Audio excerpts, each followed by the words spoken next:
Welcome to the Carousel of Happiness podcast. I'm your host, Allie Wagner.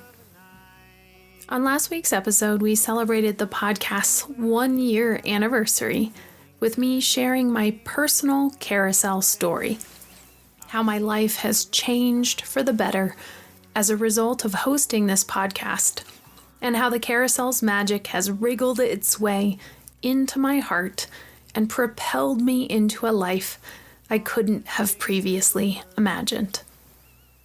On last week's episode, I let you know that I am leaving my position at the carousel and that today will be my final episode hosting this podcast. On today's episode, we'll talk about what's next for the podcast and for me, and the way those two things intersect and intertwine. As you can imagine, today's episode is bittersweet for me, and I find myself in front of this microphone, filled at once with seemingly conflicting emotions like sadness, tenderness, nervousness, excitement, and a little bit of grief. On today's episode, we'll talk about honoring the past while looking to the future. How our filters shape our stories and in turn, our lives. And how we can look to art to help us make sense and order in the chaos of life. All while using this special little carousel as our guide one last time together. Let us begin with today's story.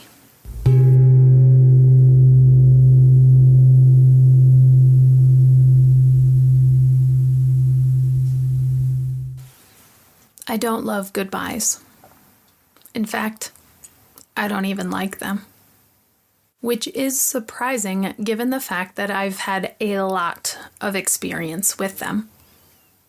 Because my dad was in the Navy, I spent the first 27 years of my life living at 32 separate addresses. And the moving wasn't done after I became an adult. In my career with the government, I traveled extensively, and since quote-unquote settling down with my husband 9 years ago, we have lived in 7 different places together. I know. I, too, am exhausted thinking about it. But despite having practice saying goodbye, I don't love it. I haven't gotten better at it, and it hasn't gotten easier as I've gotten older, quite frankly. I'll admit, 100% of the time, I am always going to sneak out of a party without saying goodbye. Please don't be offended. It's not you. It's me. It's not the emotion I mind in goodbyes, and it's not expressing myself that I find difficult. It's sitting with a knot of conflicting emotions that makes goodbyes hard to me. It is sitting with a knot of conflicting emotions that my brain can't quite make sense of that makes them challenging. Because when you say goodbye, if you do it at the right time, you are at once ready to go, but also sad to leave. F. Scott Fitzgerald once wrote, "The test of a first-rate intelligence is the ability to hold 2 opposing ideas in the mind at the same time and still retain the ability to function." As we've talked about on this show before, the mental discomfort that arises from holding conflicting beliefs in the mind is what Fitzgerald equates with high intelligence and what scientists call cognitive dissonance. I equate it with the sensation I get when I desperately want to slip out the back door of a party but don't really want to go, or the way that I feel right now. Ready to go, but sad to leave. And while it's uncomfortable to be here right now, I wonder if all along this sensation is what life's all about. The discomfort I feel right now is indicative of me having loved this place so much so that I allowed its energy to work its way through me until I soaked up all that I could get, all that I was ready for in this lifetime.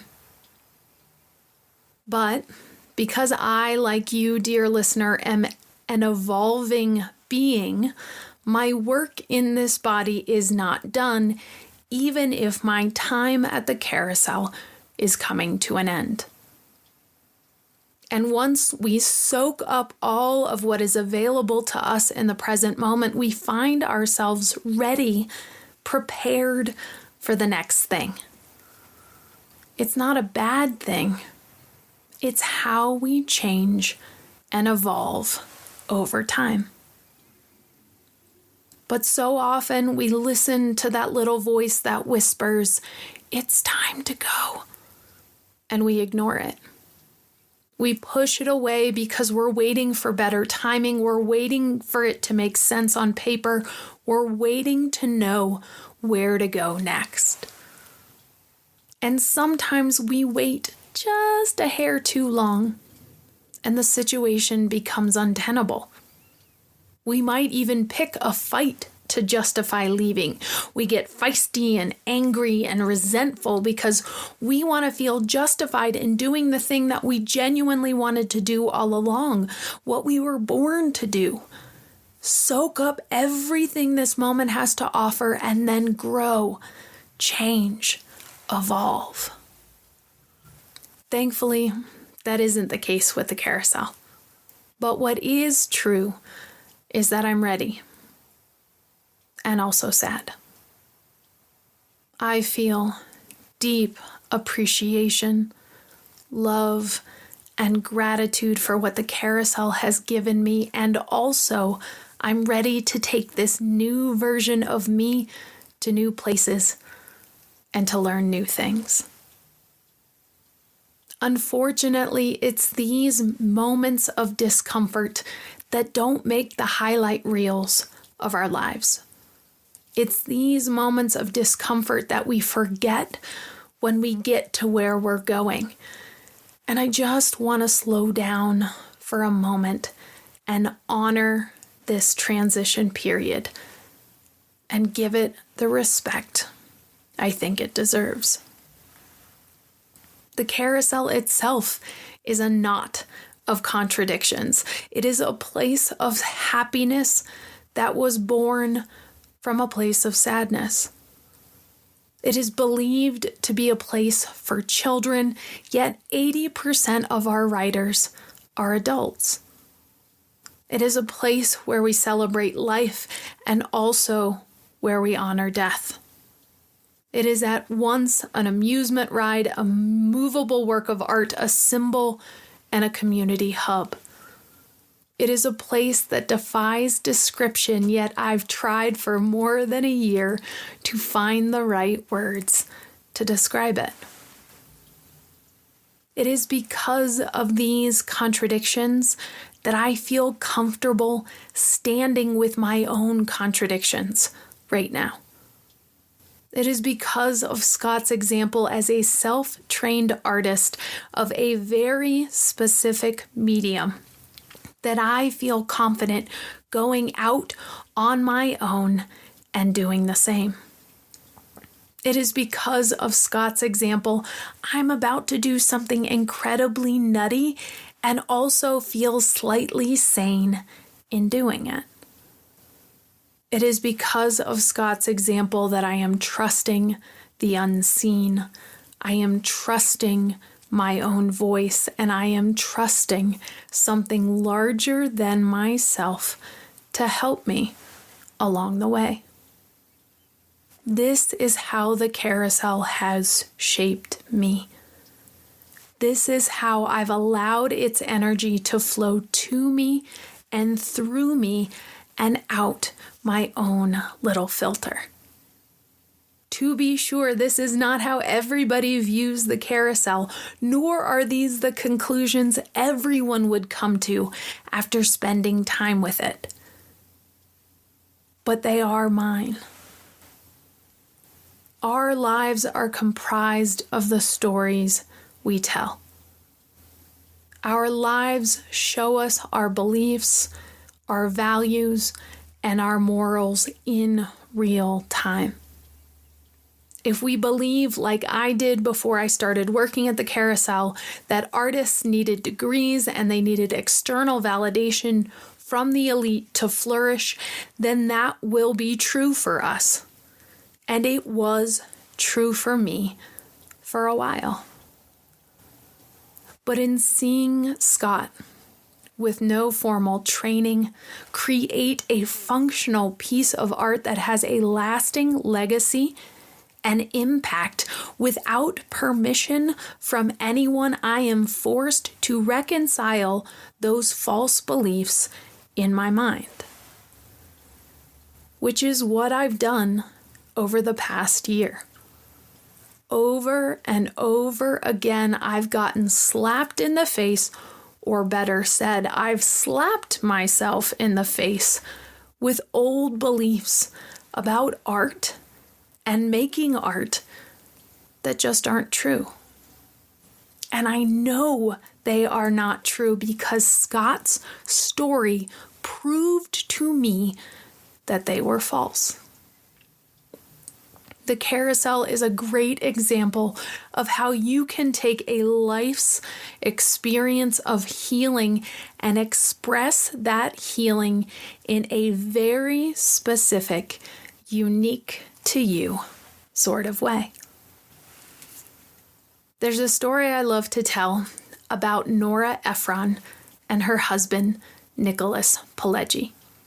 Nora Ephron, of course, was a writer, a journalist, a playwright, and a filmmaker. She is best known for writing When Harry Met Sally, one of the top screenplays of all time. She also wrote and directed romantic comedies like Sleepless in Seattle and You've Got Mail. Her husband, Nicholas Pileggi, is best known for co-writing the screenplay for Goodfellas, based on a book he wrote about the life of a mafia associate turned FBI informant named Henry Hill. 1 month before Goodfellas came out, a movie written by Nora Ephron called My Blue Heaven was also released. Starring Steve Martin as a mob informant sent into the witness protection program in a sleepy Southern California suburb, he engages in all sorts of silly hijinks under the nervous yet watchful eye of an FBI agent played by Rick Moranis. The movie was as silly and zany and completely over the top as you would expect.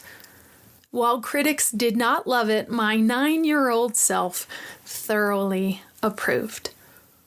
I loved how exaggerated Steve Martin's performance was. I loved how silly the fish out of water vibes got. And I'll never forget my well-worn and well-loved copy of that VHS tape. It wasn't until I was in graduate school that I learned that My Blue Heaven is actually based on Henry Hill, just like Goodfellas was.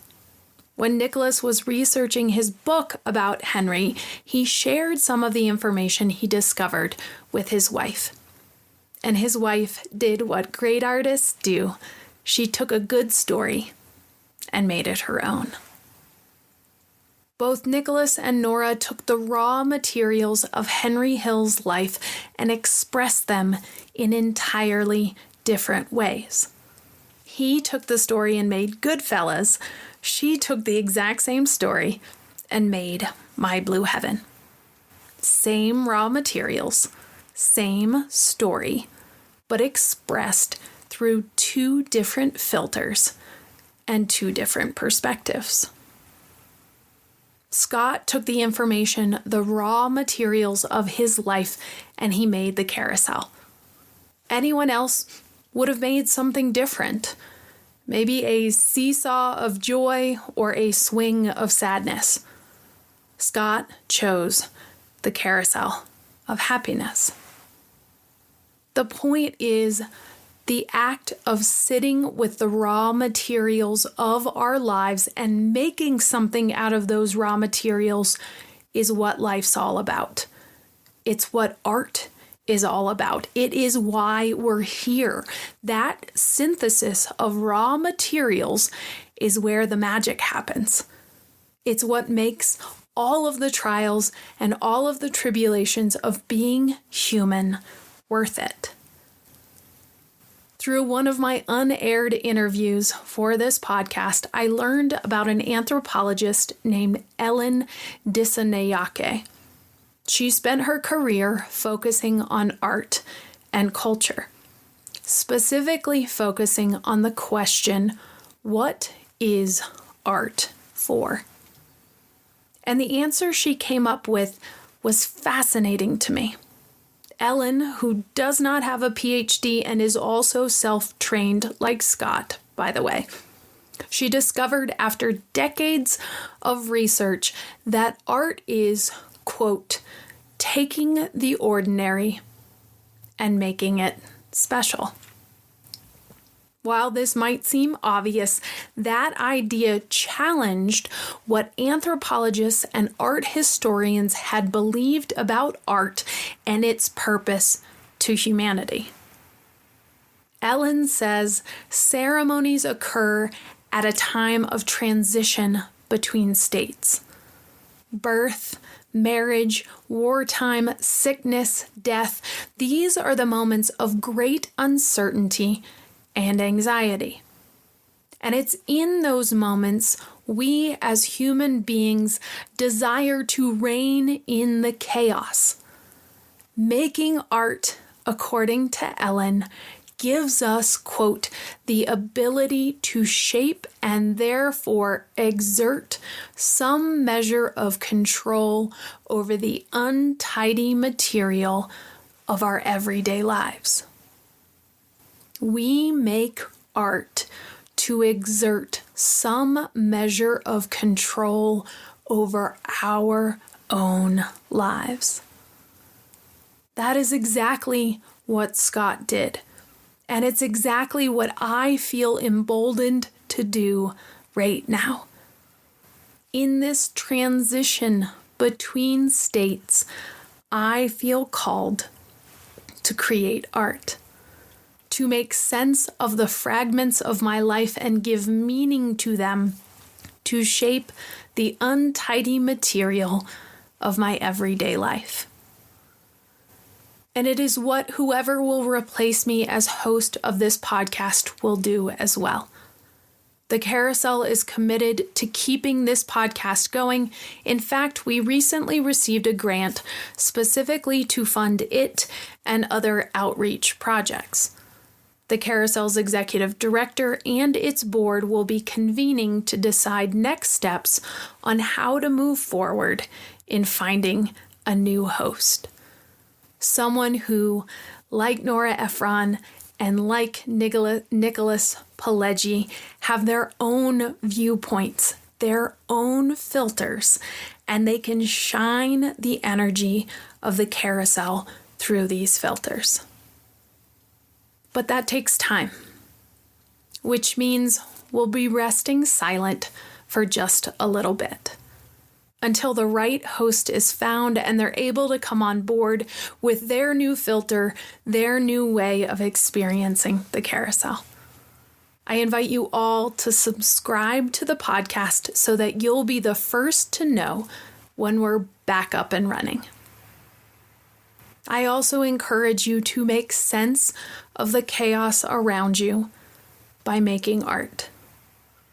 Fix a nice dinner for your family, make a baby, paint a picture, take the minutia and emotions of your daily experience and make sense of them through art. As Scott has proven, you don't need to know what you're doing. You don't need to know what's coming next. You don't need to know. Sit with the feelings. Move them through you by making something. And watch what happens. As for me, dear listener, I'll be exploring the intersection between storytelling and metaphysics on Substack. You can follow me there or on Instagram or on TikTok. Links in the show notes. I'll also be doing what I'm calling story readings. If you're curious about what the story of your life is trying to reveal to you, let me help. Understanding our story is one of the most powerful ways to understand and change our life, and I'd be honored to help you make sense of your own. I'm also writing my own story. With my mother's help and guidance, I found a pink rotary phone that she'd like me to use to connect with her. I'll be sharing what I find and what she says on Substack. In the meantime, take care. Be well. And as we like to say at the Carousel of Happiness, don't delay joy. And we'll see you next time around. Beginnings and endings are only pretendings. I'll see you next time around.